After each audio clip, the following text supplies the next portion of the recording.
Hello, everybody, and welcome to the Bob Stoops app. I'm Brad McMullen, along with Hall of Fame football coach Bob Stoops. Coach, we want to talk a little bit about the OU spring game, but first, it's the Final Four of the XFL, and you find yourself right where you want to be. Saturday night, prime time on ESPN. Throw all the records out. If you win, you're in the XFL championship game, and it's against Wade Phillips in Houston again, a team you just saw the previous week. Yeah, and they've beaten us twice and beat us good just the other day. And hopefully we can, we just need to play ourselves, just play better.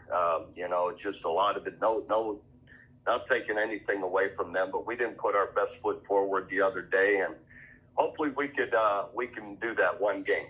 That's the good beauty of this at this point in the year. None of it matters. All that matters is this game to get to the championship game. And, so if we can put together a really good game, both sides of the ball and play well, we've got a chance to be in the championship. Now, in the 2022 season, you guys have been exciting, had a lot of very close games, gone to overtime with the team with the best record in the league. But one thing you've done consistently is play great defense, and that's how you've been able to earn a trip to this Final Four, the semifinal matchup with Houston. What do you need to do offensively, though, to turn things around? Yeah, that's been our big Achilles heel overall. And, as much as anything, we really hurt ourselves. We had 3 or 4 drop balls the other day, one for sure, a touchdown. And we've been really poor on short yardage, 3rd and 1, 4th and 1. And then what happens when you have been poor on short yardage, you don't have the, I don't have the confidence to go for it on 4th and short sometimes because we second, third, we've had so many disappointments that way. And, so it kind of affects you wanting to go for it sometimes. So overall, we've got to be better on 3rd downs and especially short yardage situations. Coach, turnovers obviously play a huge part in any game. You got one yesterday. You lost one yesterday. How critical do you believe turnovers will be on Saturday night? In this league, they're huge. And we gave up one the other day for a touchdown. In the last 2 games, we've given up, a turnover for a touchdown. And those just kill you. They're just hard to overcome. And, so hopefully we can take care of the football, and we've been great defensively on coming up with some. So hopefully we can come up with some turnovers, on this Saturday. All right, talking about the other side of the XFL, Seattle and DC. Who do you think's got who should be the favorite in that game, you think? I kind of think, I know DC has the best record in the league overall. They've only lost 1 game the entire year. But some reason, I just think Seattle and Danucci, their quarterback, has really just been playing well. They play solid defense. I just my feeling is I give Seattle a little bit of an edge there. Again, that game's going to be at 2 o'clock. Your game, prime time on ESPN2 and also on ESPN Plus app. It's going to be a lot of fun Saturday night. Hopefully, we will see the Renegades in the XFL championship that next week, which will be played in San Antonio. All right, now let's talk about the Oklahoma Sooners spring game. It was a chilly day. It was kind of a damp day, but it was a fantastic turnout for the spring game as everyone was on hand to honor Kyler Murray, Oklahoma's 7th Heisman Trophy winning quarterback. Yeah, it was really a fun weekend. I was able to wrap up our meetings here on Friday and get back to Oklahoma that evening for Kyler's stuff in the evening up in Oklahoma City at the Omni. It was fantastic. A bunch of former players were back, which tells you the teammate Kyler was to everybody. Everybody was back to support him and be there for the spring game. So it was a lot of fun. I saw so many players through the weekend. It was really fun. I think of one I hadn't seen in over 20 years. Antoine Savage played for us. Was when in our first recruiting class and part of the national championship team, our leading receiver. And I bet I hadn't seen Antoine in over 20 years. So it was, as soon as he grabbed me leaving the field at halftime, smiled. As soon as he smiled, I go, Antoine. he's looks different at this point in his life, but we all do. Yeah. It was just you guys smile at you, you kind of remember. It's like, oh man, that's Antoine Savage, and didn't know he was even coming back. So it was really a special weekend. Really happy for Kyler. There was a huge turnout at the unveiling of the statue there in the Heisman Park. I mean, a ton of people. So appreciate all the Sooners showing up for him. And he was elated. And it was great to spend time with him and Missy, his mother, and Kevin, his father, all of them. They had a great time. So it was really fun. And I thought it was first class of the Arizona Cardinals organization, the general manager, the head coach, all of them there to support him. Coming up before the event, they introduced herself to me, and wonderful people. And yes, really, really neat that they had, 6 or 7 people there, from the, GM to the head coach to everybody else. So it was really neat.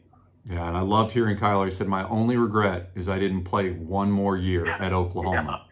Yeah, and it tells you the guy he is. He never, Baker, no one knew Baker was going to get that other year when Kyler transferred here. It wasn't even talked about.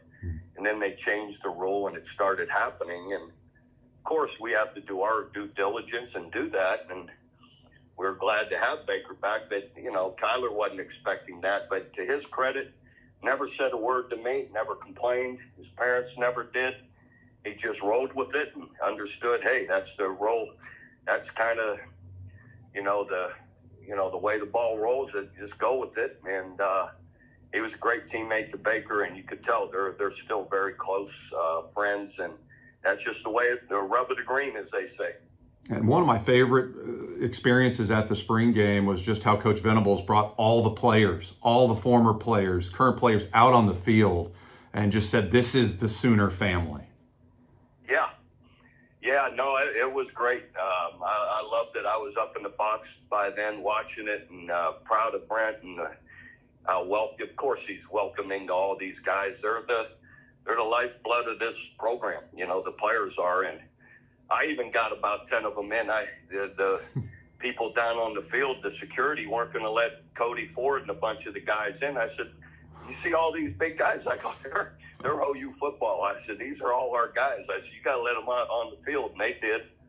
And I told the people, I said, you see any of these other big, gigantic people coming on the field? Let them in. I go, those are our players.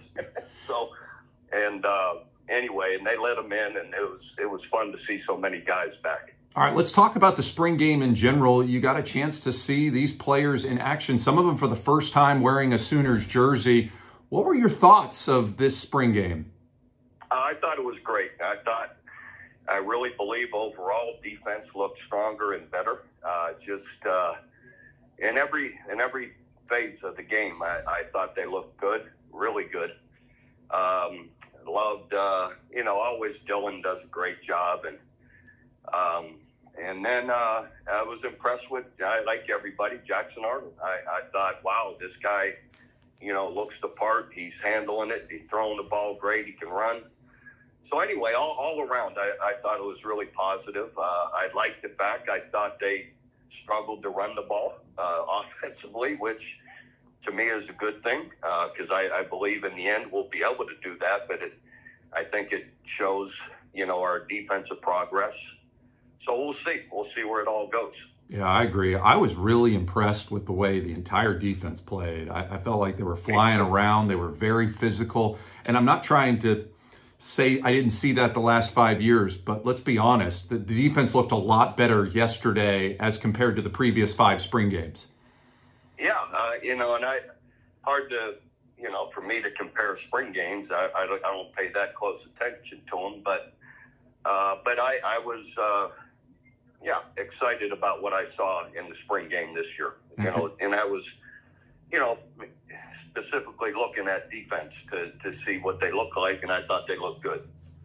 And as you said, Coach Jackson Arnold, he should be a part of his spring senior semester right now in high school. Yeah. Instead, he enrolls early, and he goes in that final drive, ones versus ones, leads the team down the field for a touchdown, a beautiful play, and then they go for 2. Unfortunately, 2-point conversion doesn't happen, come up short. but he hit the guy in the hands. You have to like what you saw there. No question. The guy really looks like a gamer and looks easy to him, which is awesome. And love it, you know. So, no, I think he is definitely living up to all the expectations and all the hype. And not that he's brought it on himself. He just he handled it well in his first go at it out there. And I think he'll just continue to do well. Yeah, a special football player here at a special university. Look forward to watching the Sooners play the 2023 season, Team 129, starting this fall. Coach, we're all going to be cheering you on this Saturday night in Houston. Let's go Renegades. Yeah, I hear you. I need all the cheering we could get. Hopefully we could, like I said, catch lightning in a bottle and play our best game of the year this weekend. Thank you. Amen. All right. Remember, for videos anytime, just tap on our video link. For Hall of Fame football coach Bob Stoops, I'm Brad McMullen.